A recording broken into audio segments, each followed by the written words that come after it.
Michael Thomas, speaking of Jameis, Michael Thomas liked a tweet basically explaining his entire situation and asking, like, how is this Michael Thomas's fault? How is Michael Thomas the bad guy in this entire situation? The tweet comes from Jordan Schultz, who I'm not 100% sure who it is. Schultz Report, I believe. I went to his Twitter. A lot of good stuff from this guy. So I should know more about him. At Schultz_report, Michael Thomas got hurt during week 1 in garbage time, which has been something that a lot of Saints fans who have backed Michael Thomas have tweeted me and told me that nobody's talking about enough. When he got hurt, they could have just kneeled on the ball and nailed that thing out, but instead he got caught up in some bullshit. It was in garbage time. Damn. Yeah, like a decision was made for the offense. They could have just kneeled out the game. It could have been over or whatever. A play happened and Michael Thomas got hurt. I did not do the research to go back and see that, but I've gotten this tweet saying this similar thing 20 to 30 times, I'd say. So normally when something happens at a pretty regular basis, I go in and check it. I don't have the will or the time to go back into this entire thing. I should. I haven't. But Schultz is reporting Michael Thomas got hurt during week 1 garbage time when the Saints should have been protecting their investment. The medical staff then cleared him several times during the regular season from that same injury and agreed to hold off on surgery. So Thomas waited to have surgery, and yet he's at fault. So last season, he got injured in garbage time. I believe it was the end of the game. They could have just kneeled it out. They chose not to for whatever reason. Something happens, he gets hurt then. Then you remember all season, this was a conversation piece for the Saints.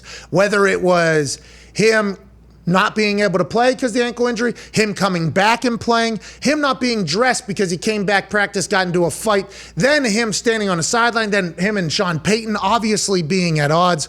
All the way through, Jay Glazer telling us yesterday that he does not see it ending good.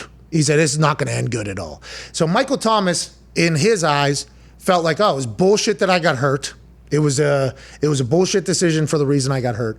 You guys trained me and told me to come back last season so that we can go on a run. And then immediately after the season's over, whenever for the last 17, 18 weeks, their conversation might have been like, hey, now you need surgery or whatever. And Michael Thomas might have thought, no, I could do this myself. There's probably a little bit of anger between each other and angst between each other for how the whole entire season went. Probably a loss of trust out of Michael Thomas with some people in there, especially when it comes to the medical side. You can see why Sean Payton's frustrated because there was no conversation for the last 3 months. Then he learns that Michael Thomas, one of the best players on the planet, even though he might have a little bit of a personal beef happening right now for some decisions that were made, he's still a great player you want to have on your team. He's out now for however long it is. That's not good. And then he likes these tweets. Michael Thomas, without doing an interview, basically says like, hey, let's remember here that I have a side in this entire story as well. And then that's what he posted on his social media.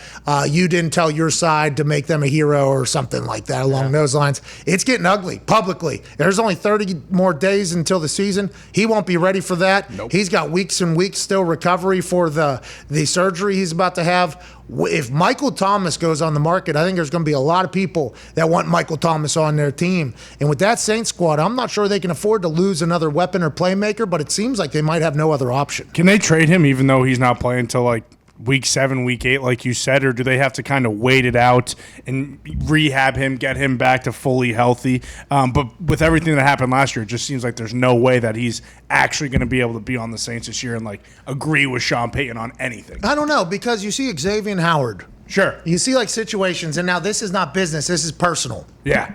This is a personal thing. Thomas. With Michael Thomas and Sean, this is a personal thing, strictly because you told me to do something. I did it. I want to do something.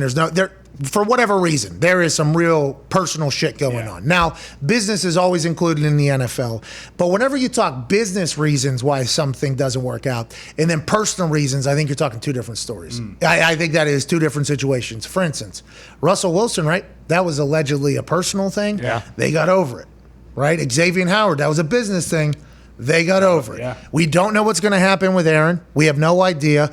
But somehow, sometimes, there's a sit-down, a conversation that has to happen. And I think Jay Glazer actually said, I don't know if it was about, it was Aaron and Gutekunst have to go do something. Something similar for Sean and Michael Thomas probably. Applebee's. You got to go to Applebee's, get the sampler platter. Yeah. You know, maybe hit a peace pipe or two of CBD, obviously, or vitamins. Maybe grab some mushrooms. And I'm not talking about the ones you put on pizza. I'm talking about the boomers, the one to get you going there and see things a little bit more clearly, but I think that can happen still. Who knows if it will, because Sean Payton's got a lot to focus on and Michael Thomas is going to have a lot to focus on. But if they can get back on the same page, it's good for the Saints. If not, there's going to be a lot of teams that want him. I would assume it's magnified too, right? Because he feels like, hey, you guys jerked my chain this whole time and essentially just wasted an entire year of my career in my prime. Like, I could have, I maybe could have gotten surgery really early and then come back and been 100% for the stretch run into the playoffs. But instead, is there any way you actually can come back from that, you think? Like, or is he just like, all right, fuck it, I'm done with you guys, everyone? Yeah, because he made a couple plays last year, right? But he was hurt like it was the bad. whole year pretty much. And he was limping, and then he got into the fight, and they're like, well, he's got to learn, he's got to learn to be a part of the team or something like that. In the entire season, Michael Thomas had to be like, you motherfuckers are forcing me to play right now, and now I'm the bad guy. That's how Michael Thomas is feeling. I'm not saying there's probably somewhere in the middle here that is the actual true who should feel here, but Michael Thomas is, I think, trying to say, like, I have a valid reason to be very furious about everything that happened here. Sean Payton does as well. This is one of those situations you just got to hope that they can get through if you're a Saints fan, and if you're somewhere else that needs a weapon like the Colts, you got to think like, hey, they screwed you over down there, Michael. Don't listen to that shit.